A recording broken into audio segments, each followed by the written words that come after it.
Selamat datang di Potatoes, podcast seputar dunia kedirgantaraan. Fasten your seatbelt and enjoy the ride. Halo Potatoes. Hai, Gue Eli, Gue Sesi, gua Rendra. ketemu lagi di Potatoes. Potatoes, podcast seputar dunia kedirgantaraan. Halo guys, kita kembali lagi di episode yang selanjutnya. Lupa episode berapa, karena ada beberapa yang belum diedit. Tapi intinya, kita kembali lagi mengisi podcast Potatoes. Seperti biasa, ada gua, Kak Sesi Keling, dan salah satu narasumber yang selalu spesial. Jadi, hari ini kita bakal bahas soal kan ini ya kayak bisnis penerbangan ini kan selalu syarat akan safety lah goals-nya gitu kan. Terus syaratnya tuh ribet dalam tanda kutip ya, ribet, banyak persyaratan, termasuk salah satunya adalah personil yang terlibat dalam bisnis aviasi itu dipersyaratkan untuk terlisensi. Nah, Nggak bisa kaleng-kaleng ya, Ren? nggak bisa kaleng-kaleng. Jadi kalau misalnya ada kan bahasa orang yang sering bilang, contohnya nih yang tukang parkir pesawat tuh ya, nggak bisa tuh tiba-tiba nyemprit dari jauh muncul terus nanti hilang gitu kan, nggak bisa, nggak kayak Lu mau parkir. nyempritin pesawat aja ada lisensinya dulu ya? Nah, mau nyempritin pesawat ada lisensinya dulu. Terus ada banyak profesi-profesi lain yang di dunia aviasi ini yang juga butuh lisensi. Nah, ngomongin lisensi ini, kita menghadirkan sosok ini ahlinya nih. Jadi ternyata guys, untuk mendapat lisensi tersebut tuh ada lembaga khusus, bahkan universitas khusus di Indonesia yang bisa jadi tempat untuk siapapun yang ingin jadi profesional di bidang aviasi yang terlisensi gitu. Nah, Menjadi jalan lah ya. Menjadi jalan. Iya. Nah, supaya nggak makin ngawur ke sana sini nih, kayaknya lebih baik Jadi langsung aja ya. langsung aja Langsung kita aja. panggil ahlinya. Hari ini kita bersama Mas Yoga. Yulasmana. Ya, Ya. halo. Halo Mas Yoga. Halo Mas Yoga. Ya, jadi Mas Yoga ini kemarin tuh kenapa kita ajak? Karena Mas Yoga ini adalah Ketua Program Studi Teknik Penerbangan di Universitas Nurtanio, benar ya Mas ya? Siap, iya. Iya. Dan ternyata Universitas Nurtanio ini adalah salah satu universitas di Bandung di mana kita bisa kuliah penerbangan, tapi juga begitu lulus kita bisa dapat lisensi, benar nggak Mas Yoga? Lebih tepatnya sertifikat sih ya. Sertifikat. Oh, sertifikat. Bahas Oke. sedikit lah. Oke, perbedaan boleh. sertifikat Mulai dan sotoy, lisensi. dimulai sotoy. Yoga sotoy. Nah ini udah Mending mulai bisa. bisa jadi pertanyaan nanti kira-kira sertifikat sama lisensi kenapa beda gitu. Iya. Gitu. Oke. Tapi sebelumnya Siap. mungkin perkenalan dulu kali ya. Iya, boleh. Oke, makasih Mbak Sesi, Mbak Eling, dan Mas Rendra. Makasih lo udah ngundang. Perkenalkan, nama saya Yoga Yulasmana. Saya sekarang itu dipercaya menjabat sebagai Ketua Program Studi Teknik Penerbangan Strata 1 di Universitas Nurtanio. Kebetulan saya juga alumnus dari sana. Disebutin nggak ya angkatannya? Boleh. Tapi kalau enggak juga nggak apa-apa. Jangan deh, jangan. Buat bagi yang kepo aja deh, ntar cari sendiri gitu ya.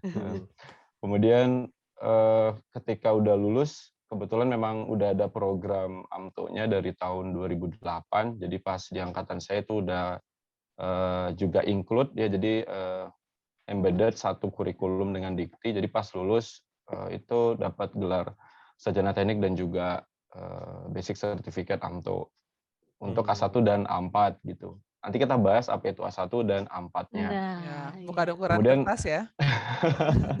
Iya kayak ukuran kertas ya. Nanti ada A3 juga tuh, lebih gede lagi. A1 paling gede berarti.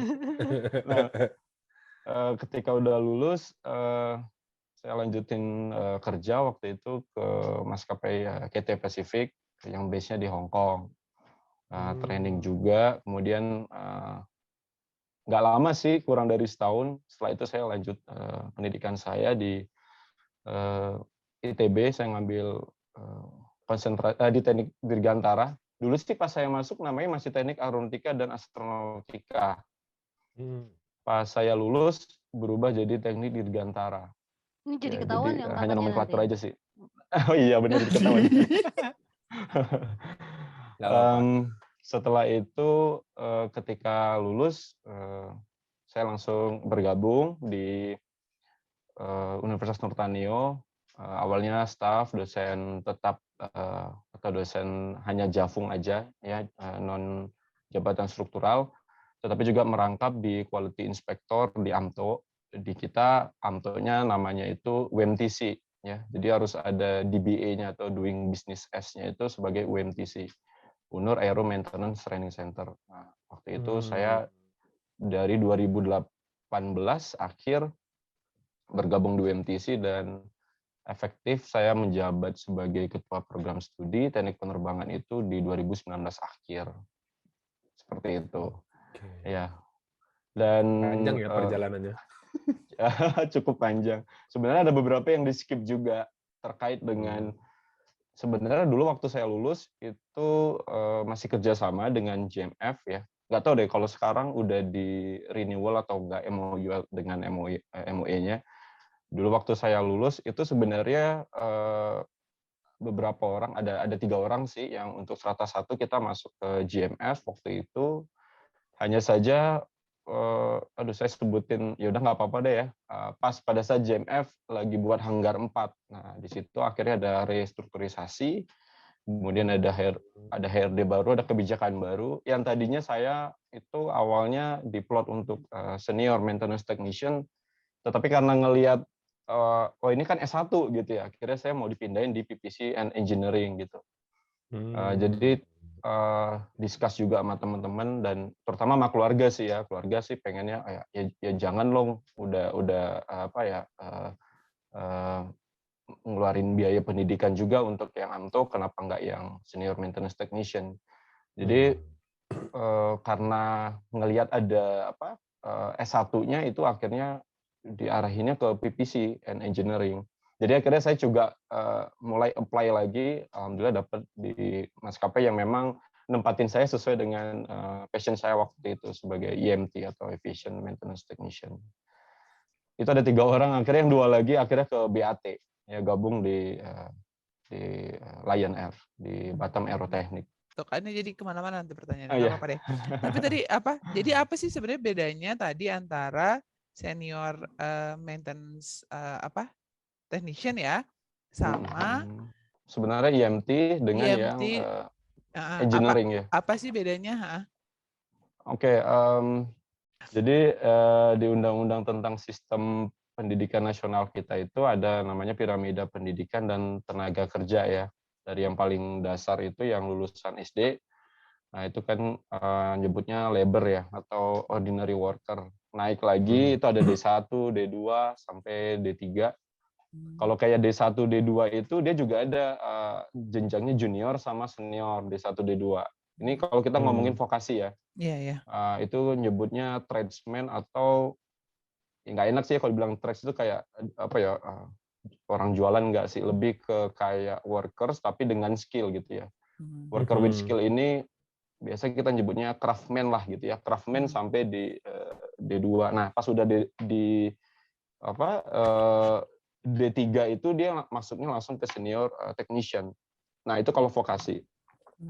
Udah levelnya udah ke S1, udah ke engineering. Nah, akhirnya ketika lulus di teknik penerbangan Nurtanio itu akhirnya kita di 2 posisi itu ya, di bagian engineering dapat secara akademisinya, kemudian secara vokasi juga dapat itu senior technician-nya. Oh, karena punya lisensi itu tadi. Iya, karena punya lisensi tadi secara vokasinya seperti itu. Iya. Jadi kalau yang di AMTO hanya mengambil non diploma aja, itu biasanya nggak langsung ke senior maintenance technician, tapi mulainya dari junior dulu gitu. Oh, jadi bisa sih kita punya AMTO, punya lisensi tanpa basic D3 misalnya ya. Nah, kalau itu setaranya dengan D1 dan D2 gitu kurang lebih.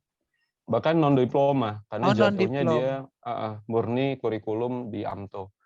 Jadi sebenarnya kalau di AMTO itu, kita harus menempuh rentang waktu kecakapan selama 3.000 jam. Di situ dilatih skill, attitude, and knowledge kita, baik secara teori dan praktikal. Nah, 3.000 jam itu kalau disesuaikan sama aturannya, kalau sehari itu maksimum 8 jam, terus kalau seminggunya itu nggak boleh lebih dari 40 jam, itu lebih kurang sekitar 18 bulan. Itu kalau non-diploma aja. Jadi sebenarnya kalau di UNUR sendiri itu ada program yang non-diploma, sama yang diploma dan strata 1. Jadi kalau misalnya tamatan SMA, saya pengennya cuma ngambil basic certificate aja nih, itu bisa hanya dalam waktu 18 bulan. Gitu. Jadi dia pure hanya mengambil basic certificate aja gitu. Nah, kemudian nanti ada paket juga untuk yang diploma 3 sama yang strata 1. Oke. Sebelum lebih jauh nih mungkin pendengar Potatoes ada yang general atau belum terbiasa di dunia AMTO gitu ya. Mas boleh dijelasin dulu apa sih AMTO itu? Kan dari tadi sebutnya AMTO terus AMTO ya. Gitu. Terus apa sih yang membedakan? Tadi sedikit sudah dijelaskan ada perbedaan dengan pendidikan yang vokasi gitu. Tapi kalau dari yang di UNUR nih, apa sih spesialnya gitu dari AMTO itu sendiri? Oke. Jadi saya coba jelasin gambaran AMTO ya. Jadi AMTO itu sebenarnya akronimnya dari Aircraft Maintenance Training Organization. Nah ini sebenarnya bisa dikatakan tadi Mbak Siti sempat bercerita juga di awal ya tentang model edukasi bisnis lah gitu ya. Nah ini sebenarnya juga turunan dari ATO ya. Jadi ATO itu Approved Training Organization. Ya saya coba nggak lengkap rasanya kalau kita nggak bahas AMTO, kita nggak bahas juga organisasi training atau pelatihan yang lain deh, yang asosiasinya itu erat dengan aktivitas aviasi ya. Di sini aviasi lebih ke penerbangan, bukan aeronautical, bukan ke astronautical. Jadi lebih ke aviasi aja, yang mana itu traffic management. Nah di situ kan banyak ATO tuh ya, Approved Training Organization ya. Kalau orang kan mengenal secara luasnya di masyarakat itu tujuan kebutuhannya tergantung dari core pelatihan yang ditawarkan. Misalnya kayak ATO untuk pilot school misalnya, itu tentu ada sendiri ya aturan di CSR-nya atau Civil Aviation Safety Regulation atau PKPS ya, itu di 141 gitu. Kemudian nanti ada juga atau untuk flight attendant atau juga AFSEC atau untuk navigator ya, PLLU lah gitu ya, petugas ATC. Ada juga kalau yang satu itu namanya CSR-nya di 142, itu berarti flight crew other than pilot. Nah, kemudian ada nih atau satu lagi namanya atau untuk aircraft technician atau teknisi pesawat. Nah, khusus untuk atau aircraft technician ini CSR-nya itu 147. Nah, tapi lebih dikenalnya ke AMTO. Nah, gitu. Nah, kenapa namanya AMTO? Sebenarnya kan seperti kita ketahui bahwa dulu Dirjen Hubud kita kan banyak ngedop dari FAA ya. Termasuk turunan-turunan di bawahnya Dirjen kita. Yang baik itu Direktorat Bandara, Direktorat Transportasi Udara, termasuk juga yang di JCE kita yang di bawahnya ada DAO atau DKPPU, Direktorat Kelaikan dan Pengoperasian Pesawat Udara. Itu ngelihat di FAA itu kayak gimana sih di Amerika. Dulu Amerika itu dia pakai istilahnya tuh IMTS, Aircraft Maintenance Training School. Jadi bukan organization. Jadi kalau kita lihat kan ada perbedaan etimologis di sana antara school sama organization. Kalau di Amerika sih pada saat itu ya tahun 60-70-an, mungkin mereka secara sarana prasarana udah sangat layak lah ya. Jadi mereka beberapa itu naruh IMTS itu langsung di bawah high school. Tapi kadang high school-nya memang langsung vocationalnya ke ini bukan umum, tapi langsung ke aviation vocational gitu. Nah, kita kan ngedop waktu itu kita kan pas ngedop ke Indonesia, waktu itu mungkin PPI belum ini ya. Dulu STPI sebelum STPI apa sih? PLP ya. PLP itu apa tuh? Yang di Curug itu ya? Ya, apa sih pendidikan lembaga apa gitu ya, penerbangan ya. Saya lupa. Sekarang kan berubah jadi sebelum STPI itu namanya PLP dulu banget. Sekarang udah ganti lagi namanya jadi Politeknik PPI. Nah, dulu itu karena belum terlalu masif ya, mungkin IMT di Indonesia akhirnya itu dipercayakan, tuh di-embeddedkan ke organisasi-organisasi AMO atau MRO. Ya pada saat itu ada Merpati, Garuda, makanya namanya jadi AMTO gitu. Organization, jadi bukan school, bukan di bawah lembaga pendidikan. Karena waktu itu lembaga pendidikannya belum seperti itu. Belum established ya. Belum ready ya. Kalau ditaruh di high school apalagi lebih belum established ya. Di high school tuh kayak kalau di sini mungkin di SMK ya. SMK 12, SMK 29 gitu ya. Yang khusus Dirgantara ya. Yang khusus Dirgantara. Tetapi kan akhirnya setelah itu mulai di-embeddedkan ke PLP Curug lah. Nah, di situ sebenarnya UNUR itu tahun 2008 melihat peluang itu. Jadi akhirnya model edukasi ini kayaknya bisa juga ini untuk kebutuhan operasional di Universitas Nurtanio. Tentu yang dilihat di sini kan yang paling dekat itu berarti ke Fakultas Teknik. Apakah untuk mengambil sertifikasi atau basic lisensi ini harus melalui lembaga pendidikan kayak UNUR sama STPI, atau ada organisasi-organisasi lain yang bisa mengeluarkan sertifikasinya? Sebenarnya ada beberapa AMTO ya yang dia stand alone ya. Stand alone itu berarti kurikulumnya itu benar-benar pure, nggak di-embedded dengan yang dikti. Itu bisa kok beroperasi di bawah AMO misalnya gitu ya, Approved Maintenance Organization, atau MRO yang Maintenance Repair Overhaul, kayak GMF itu dia punya, BAT juga. Yang satu grup deh, dia punya ekosistem, ada AMO ya atau MRO di sana, biasanya juga ya bahasa awamnya bengkel pesawat gitu ya. Nah itu mereka bisa yang memprioritaskan pelatihannya itu secara core subjeknya itu benar-benar tanpa lewat yang dikti. Nah kalau kita kan karena di bawah lembaga pendidikan, kalau yang non diploma sih enggak, tapi ketika kita udah masuk ke level KKNI-nya itu diploma sama strata, berarti kan itu harus ada gabungan atau tambahan dari kurikulum dikti. Nah seperti itu. Dan spesialnya UNUR itu punya kedua hal itu ya, bisa langsung di bawah yang bareng di bawah dikti, atau ya bisa langsung sebagai yang non diploma maksudnya. Ya, sorry, yang non diploma gitu ya. Hanya ngambil basic certificate-nya aja. Kayak gitu. Oke. Yang menarik memang tadi PLP itu juga mungkin tahun 2000-an ya, dia baru kayak berganti nama menjadi PLP, dan memang saat itu pun UNUR itu baru didirikan ya, kurang lebih. Iya. Kalau saya lihat tahun 99. Iya. Jadi langsung nyambung di situ. Iya.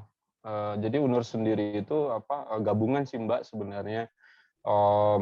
Dulu sebelum UNUR itu namanya AADB ya, Akademi Aeronautika Dirgantara Bandung. Itu juga udah dibawa Yayasan TNI AU ya, Yayasan Adi Upaya. Kebetulan nggak kebetulan sih sebenarnya, di saat yang bersamaan di Lanut Sulaiman sana juga ada STIA namanya, Sekolah Tinggi Ilmu Administrasi, di bawah Yasau juga, di Upaya TNI AU. Akhirnya waktu itu mereka di-merger menjadi satu universitas supaya rumpun ilmunya lebih banyak. Nah, AADB itu dia bertransformasi jadi Fakultas Teknik. Memang fokusnya di teknik ya dari dulu ya, AADB Fakultas ini. Teknik. Jadi karena sudah jadi universitas, barulah dibuat atau dicanangkan untuk program strata 1-nya. Kalau D3-nya memang udah lama dari tahun 91 yang ADB. Kalau STIA-nya itu dari tahun 67 di Lanut Sulaiman. STIA tadi apa tuh? Sekolah Tinggi Ilmu Administrasi. Tapi penerbangan juga ya, administrasi penerbangan kalau saya lihat di sini.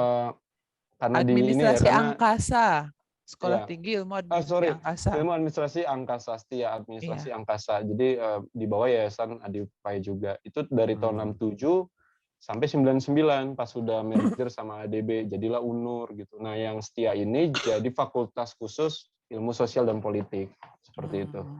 Tapi memang ciri khasnya Dirgantara karena nuansanya kan di bawah Yayasan TNI AU Adi Upaya. Jadi ini sebenarnya berbarengan juga dengan Unsurya yang di Jakarta. Kalau mungkin Mbak Sesi tahu, Mbak Eling, Mas Rendra di Halim itu juga ada. Biasanya kalau anak PN Indo juga itu suka main ke sana ya. Unsurya, Universitas Surya Dharma.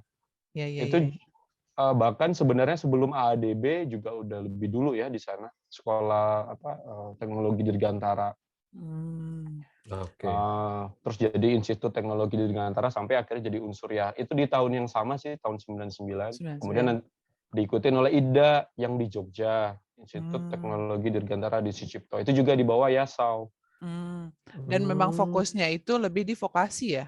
Kalau awalnya ya, setelah udah menjadi embodiment itu masing-masing universitas dan institut, ya kita baru fokus buka fokus ke akademisinya ada gitu. Ada strata satunya akademisinya. Gitu. Tadi nyambung ke pertanyaan Mbak Eling, sebenarnya kalau di Indonesia ini ada 13 sih organisasi AMTO, yang mana 13 organisasi ini ada yang dia di bawah lembaga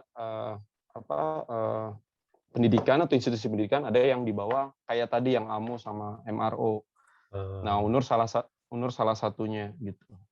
Nah, kalau kita perhatiin di ininya ya, kalau yang kurikulumnya murni gitu, contoh kayak di GMF, kemudian ada LGTC, Lion Group Training Center, kemudian ada Merpati Training Center, ada Pelita Training Center.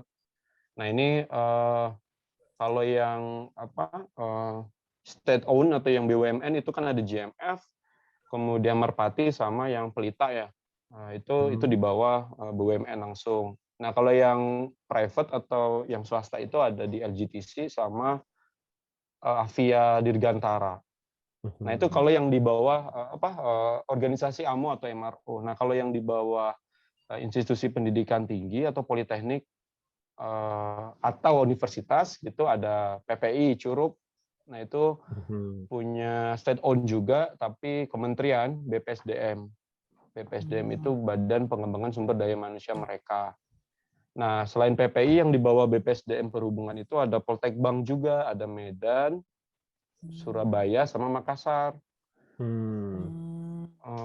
Itu kalau yang state owned di bawah BPSDM. Kalau yang di bawah Kementerian Pendidikan itu ada Polban sama Polbat. Kebetulan Polban udah punya AMTO juga. Polbat Batam juga punya. Nah, yang swastanya itu ada UNUR, itu dengan DBE atau doing business-nya itu UMTC, UNUR Aero Maintenance Training Center, sama STTKD di Jogja. Dan kita satu-satunya swasta yang punya examining authority. Ini beda lagi alamnya. Kalau examining authority itu, jadi selain kita udah punya AMTO, kita bisa menyelenggarakan ujian secara mandiri onsite di training center kita. Jadi tanpa harus ke DKPPU. Seperti itu. Kalau di industri penerbangan mungkin semacam DOA level berapa gitu kali ya? Ya kayak Design Organization Approval gitu. Nah, di mana kalau untuk yang examining authority ini dia di monitoring trennya.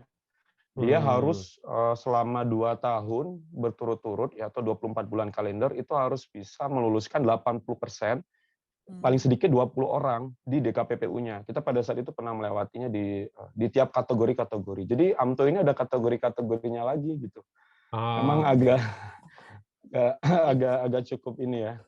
Sebelum AMTO kita masuk nih ke kategori-kategori AMTO. Tadi kan review dikit ya Mas, berarti kan ada banyak ya sebenarnya organisasi AMTO, ada 13 organisasi, baik yang itu aktif, yang aktif ya, baik itu yang embedded dengan sistem pendidikan atau di bawah Dikti maupun yang stand alone, bisa jadi state owned punyanya lembaga pemerintah ataupun yang swasta. Nah, si UNUR ini termasuk salah satu lembaga AMTO yang embedded dengan Dikti ya. Jadi uniknya atau keuntungannya Spesial. adalah selain kita juga lulusan dari UNUR bisa dapat gelar strata baik itu D1 D2 D3 atau S1. D3 atau S1, dia juga punya lisensi AMTO setelah lulus dari UNUR gitu ya. Bedanya kayak gitu ya, antara yang embedded dengan sistem Dikti ataupun yang standalone gitu. Dan kerennya lagi Kak, kalau pendidikan kan hanya pendidikan gitu, masih belajar. Nah, di UNUR tadi bisa langsung ujian langsung gitu sebagai apa tadi? Examining authority. Examining authority gitu. Jadi lu bisa dapat license-nya langsung juga gitu sebagai authority sebagai AMTO yang di otoritas tadi ya. Untuk menyelenggarakan examining gitu. Jadi kalau harus ke DKPPU. Kalau yang lain kan mungkin hanya pendidikan, tapi kalau lo mau dapetin sertifikatnya nih, lo harus ke DKPPU sebagai otoritinya gitu. Sementara itu di UNUR paket lengkap banget sih. Udah bisa melaksanakan sendiri karena udah tadi ya statusnya udah examining authority. Jadi kalau gitu lagi nih. Jadi pengen kuliah lagi. Sekarang coba boleh Mas Rendra, soalnya trennya lagi defisit ini aircraft technician-nya di Indonesia, apalagi. Oh gitu. Iya. Nah ini menarik, nyambung tadi Kak, sorry. Ini mumpung ingat. Boleh. Tadi kan Mas Yoga sebutin ada 13 ini yang aktif, AMTO yang aktif gitu. Yeah. Dengan segala keunikannya. Nah, satu hal tadi juga disebutkan bahwa sebagai technician itu jumlahnya sekarang defisit dibandingkan dengan mungkin jobnya yang di Indonesia gitu ya. Nah, dari 13 itu tuh sebenarnya sudah mumpuni belum sih untuk mencetak kebutuhan job market di Indonesia sendiri? Kalau untuk angka pastinya sih saya belum tahu ya Mas ya. Tapi buat saat ini sih belum. Bahkan kalau kita lihat di laporan tahun berapa itu yang 2020 ya, apalagi pas COVID juga. Jadi memang ada dinamika yang ngebuat akhirnya memperburuk situasi sih ya, karena ini kan ekosistemnya memang saling berkaitan ya. Selain karena memang orang pada saat itu air travel ban ya, akhirnya nggak boleh terbang, pesawat juga akhirnya banyak yang nggak beroperasi. Itu banyak sih yang beberapa unpaid leave ya. Dan saat itu memang benar-benar ini animonya turun lah gitu, kita ngerasain juga. Tapi kalau biasanya kalau kita bisnis as usual itu kalau normal-normal aja gitu ya, nggak ada yang sifatnya signifikan gini. Ya ini kan memang nggak terprediksi ya, karena mother of nature lah gitu.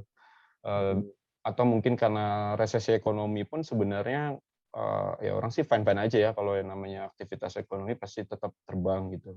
13 ini sih masih dirasa sangat kurang, karena nggak setengahnya deh, lebih kurang, saya sih nggak tahu angka pastinya, kalau dibacain dulu tuh ya sekitar ribuan ya. Misalnya yang dibutuhkan tuh 3 ribuan, karena ya ini fluktuatif sih ya. Nah, untuk yang 13 ini itu kurang dari 1.500, bahkan kurang dari setengahnya sih untuk mencetak para IMT ini. Jadi memang sangat dibutuhkan. Apalagi pas ada pandemi, itu mulai muncul lagi yang rotary wing ya. Nah, itu akhirnya kategori A2 mulai naik lagi gitu.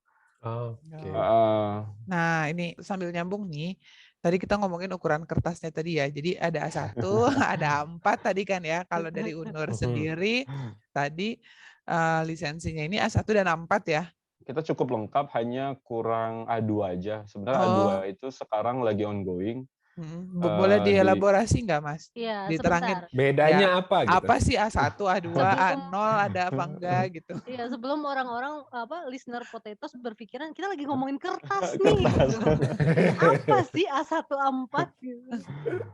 Oke, tadi kenapa namanya sertifikat? Jadi sertifikat itu dia no validity ya, sampai seumur hidup. Jadi nggak akan di-revoke ya, unless kalau si basic certificate holdernya itu mungkin melakukan violency misalnya, atau apa ya, unauthorized conduct atau mungkin apa ya, commit to crime kayak gitu, baru sih itu di revoke. Tapi kalau selama itu aman-aman aja nggak akan di revoke atau disuspend lah gitu ya, yang ringannya gitu diberi SP oleh di KPPU. Nah, beda kalau license kan, kalau license itu memang ada recurrence-nya. Beda dengan yang certificate. Kalau dari UNUR sendiri ini certificate atau license?